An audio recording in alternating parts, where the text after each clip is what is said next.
subscribe to Cekmat Channel. Kita ikuti uraian hikmah peringatan Maulid Nabi besar Muhammad sallallahu alaihi wasallam. Bapak Ustaz Trandas Haji Sanul Jadi MSI, kami persilakan.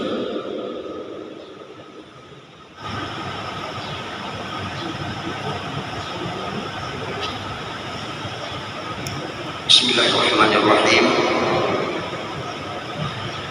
Assalamualaikum warahmatullahi wabarakatuh. Alhamdulillahilladzi arsala rasulahu bil huda wa dinil haqq liyuzhirahu 'ala dini kulli wa kafa billahi shahida. Allahumma shalli 'ala sayyidina Muhammad wa 'ala alihi wasahbihi ajma'in. Amma ba'd. Yang saya hormati para alim ulama, tokoh-tokoh organisasi, ormas, kemudian para birokrat, teknokrat, insyaallah pada kesempatan ini berhadir di Masjid Raya Mujahidin, Masjid Keagungan dan Kebanggaan masyarakat Pontianak, masyarakat Kalimantan Barat, terutama kubahnya paling besar mungkin di Republik Indonesia.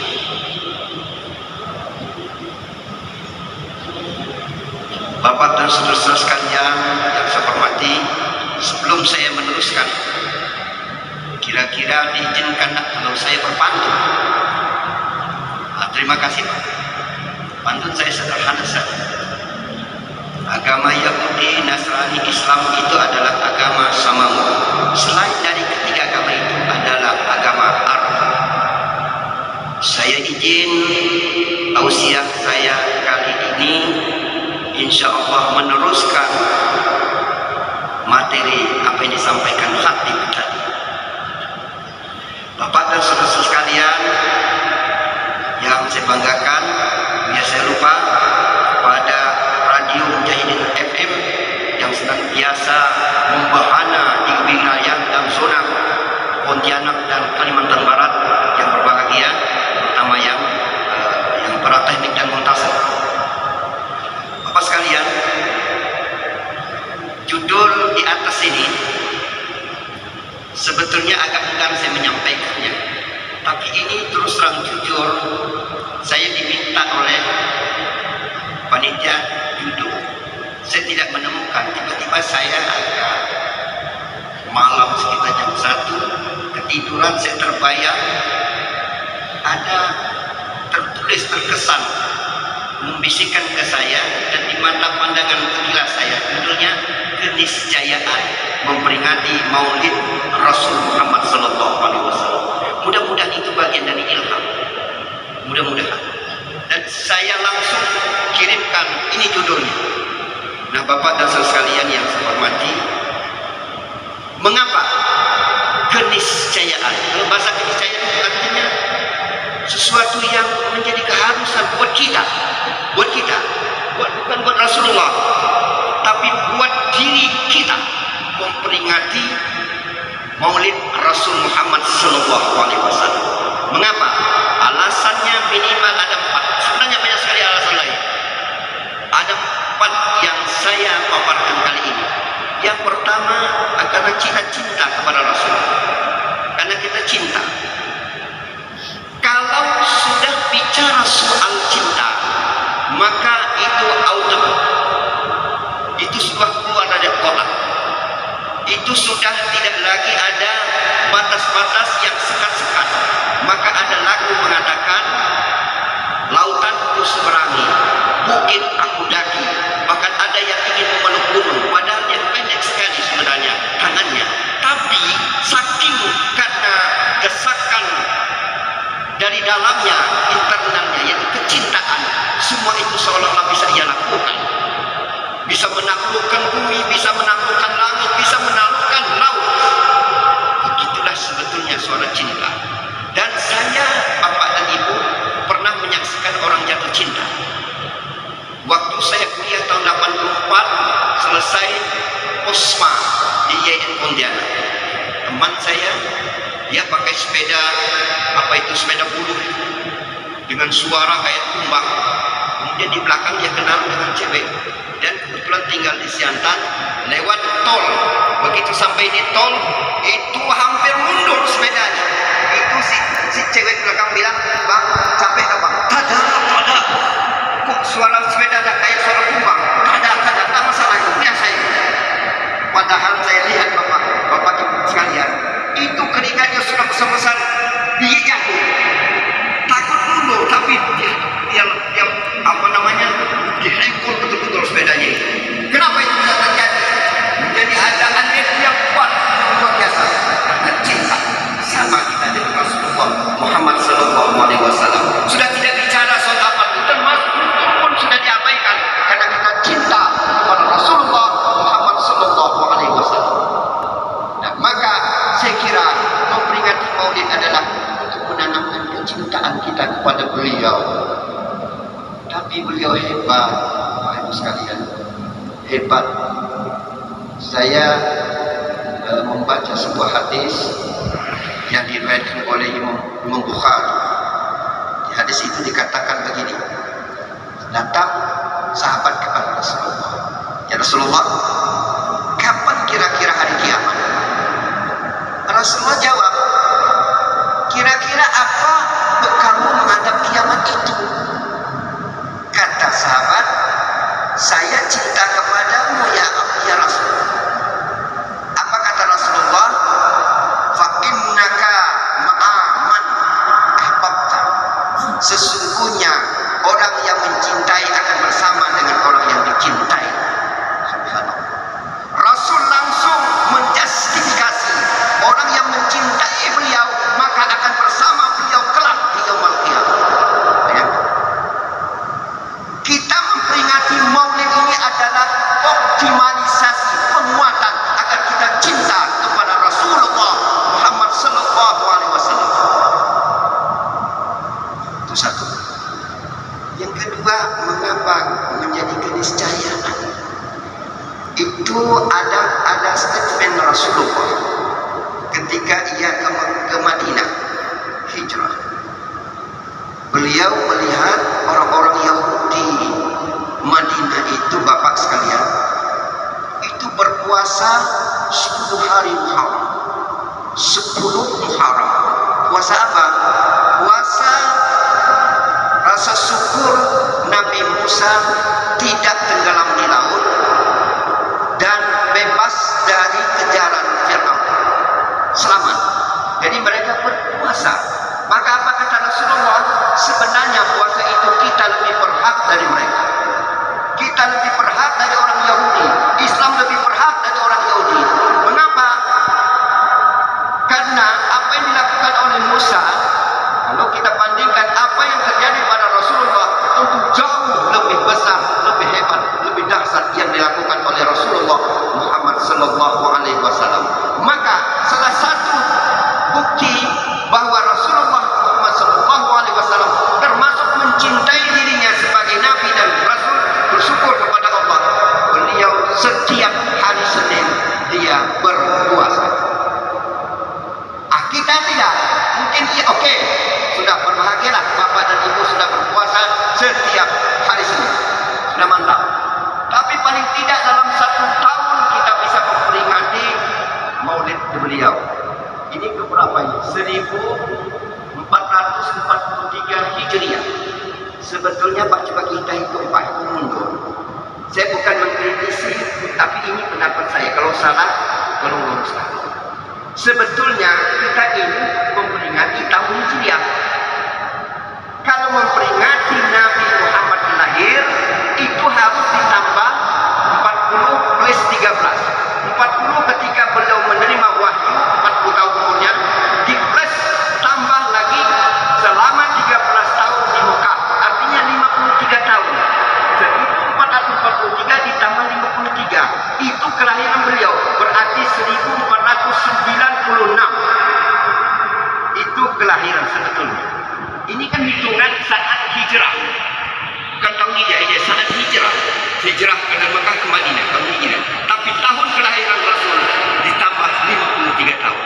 Berarti sudah 1496. Nah, Bapak dan Ibu sekalian yang saya hormati, itu statement Rasul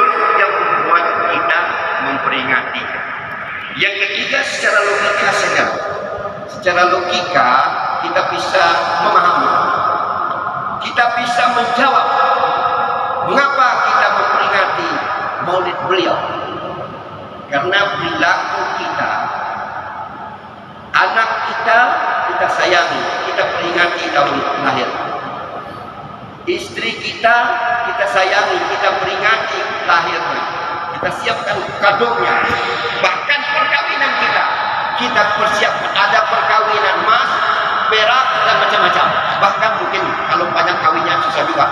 Ya, cukup sekali saja. Jadi perkawinan perak, emas, perak ada itu. Diperingati. Bahkan ulang tahun Kota Pontianak diperingati. 17 Agustus diperingati.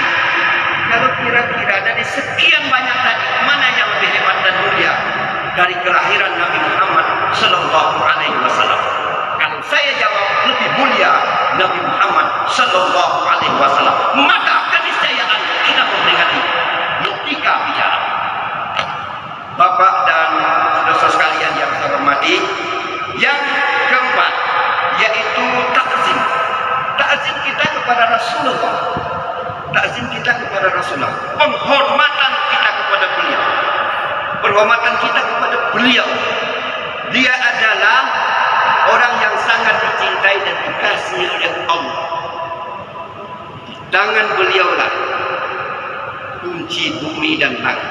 Bahagia bumi dan langit. Bapak tahu Isra Mi'raj, akhirat itu tidak dibuka. Salah satu bagian akhirat adalah langit. Tidak akan malaikat buka pintu langit. Siapa yang datang?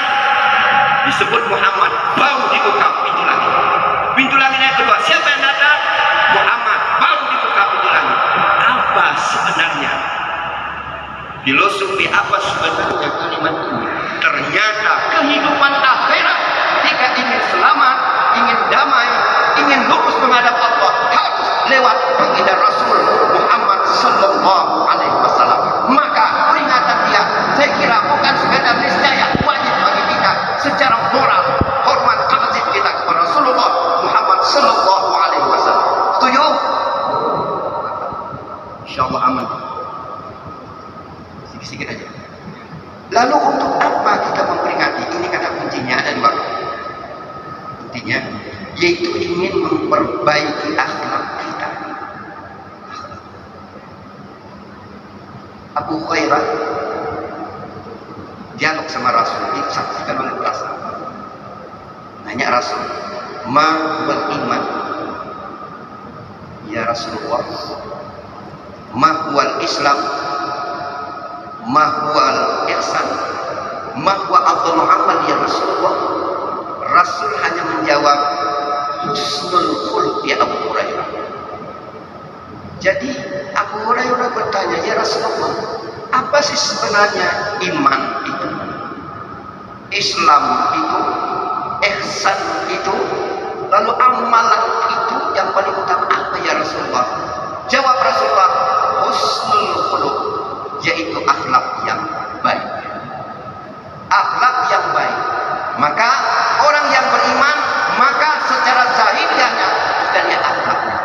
Orang Islam secara zahiriahnya kita lihat akhlaknya. Orang yang mengaku dirinya ahli tasawuf ihsan, kita lihat akhlaknya. Kita lihat kita juga orang yang banyak beramal perbuatan baik, kita lihat akhlaknya. Maka akhlak menjadi standar barometer. Maka kata Rasulullah, innama bu'istu liutammima makarimal akhlak. Maka aku tidak Allah utus kecuali untuk memperbaiki akhlak. Ada yang menarik, saya dapat berapa mufassir memperbaiki akhlak. Coba Bapak lihat kata akhlak itu seirisan, satu nada dengan Khalik pencipta, khalaqa penciptaan, Khalik yang mencipta, akhlak yang paling mencipta. Maksudnya apa? Tafsiran di sini ternyata Nabi Muhammad Sallallahu Alaihi Wasallam itu menyempurnakan akhlak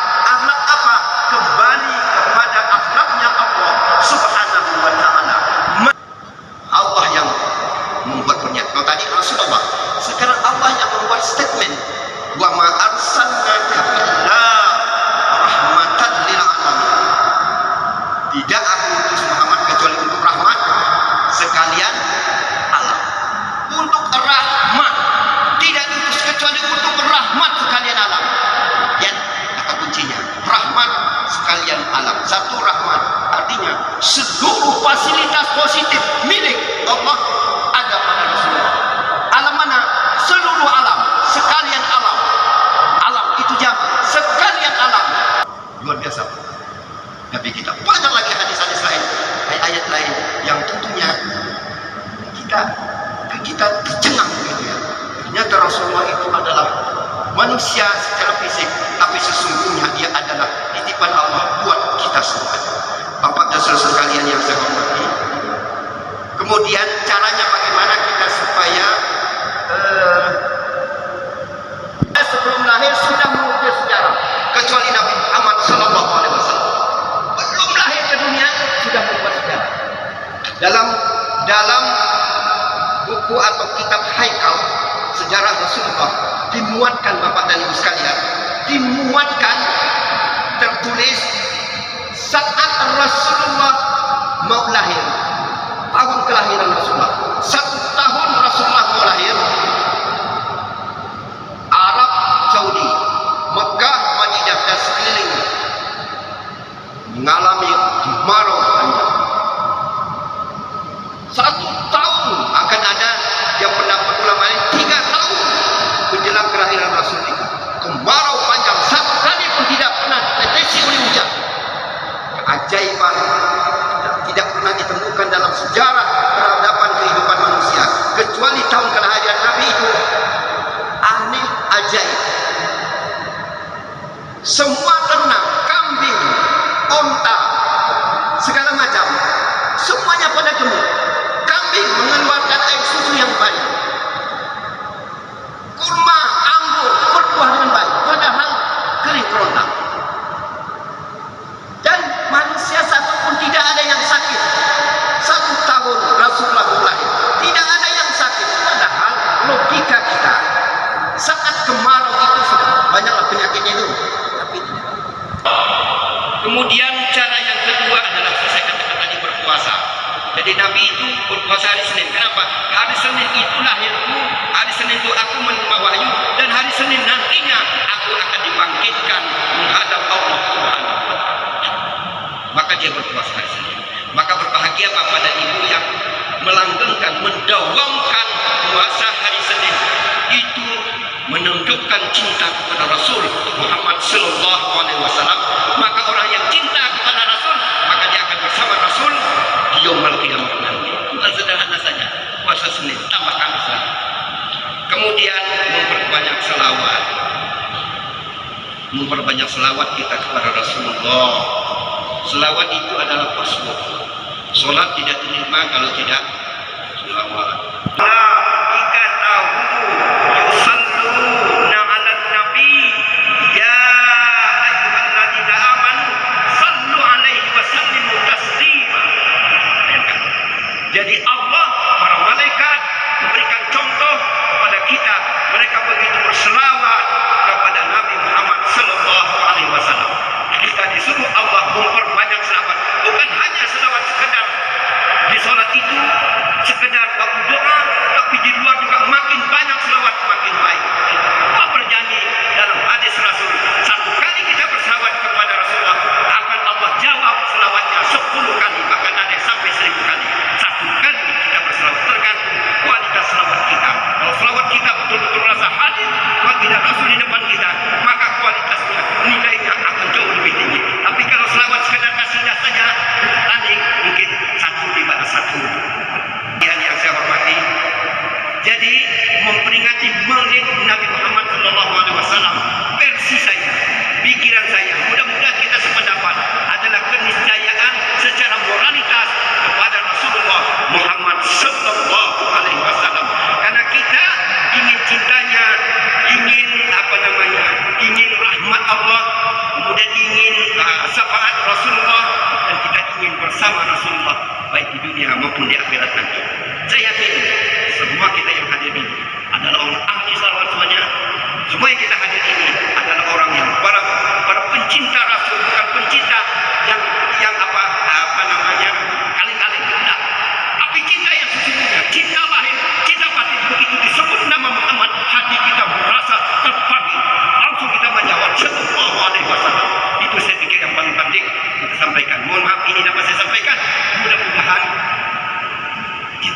yakin mengkristal kepada Rasulullah Muhammad sallallahu alaihi wasallam. Allahumma salli ala sayyidina wa maulana